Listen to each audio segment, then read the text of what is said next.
Geliyorlar! Evlerinize kapanın! Üst koldan geliyorlar! Kaçın!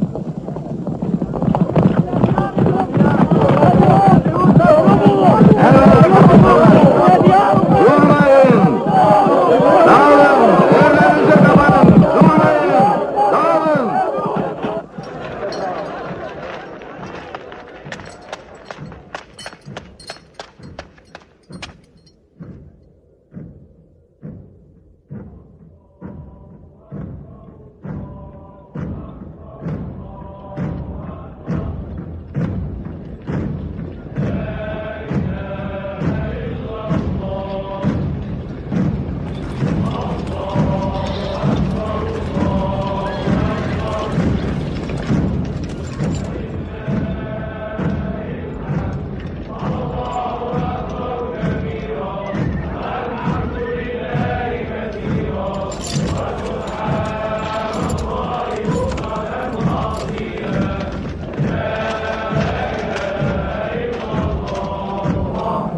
İçeri girin, içeri girin!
Kapı zorlanıp kırılmayacak, hiçbir şey yağma edilmeyecek, kimseye dokunulmayacak.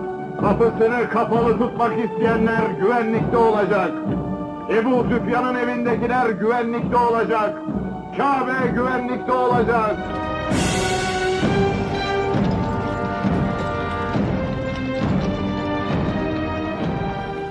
Hiç değilse verdiği sözü tuttu. Kapımızı zorlamadı. O kalplere hükmediyor, taş duvarlara değil. Kesin bir zafer. Dışarı çıkmaya korkuyorum. Çıkacağız. Çıkmak zorundayız. Bu kadar mı yanılmışız? Hayat tarzımız yanlıştı. Kıskıvrak bağlanmıştık. Hatalarımızın kurbanı olduk. Güvendiğimiz tanrılar bizden beterdi. İşte bak geliyor. İhtişamla Kabe'ye giriyoruz.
Rahim ve şefaatli Allah adına. Allah bu evi Hazreti İbrahim'e mukaddes bir yer olsun diye verdi.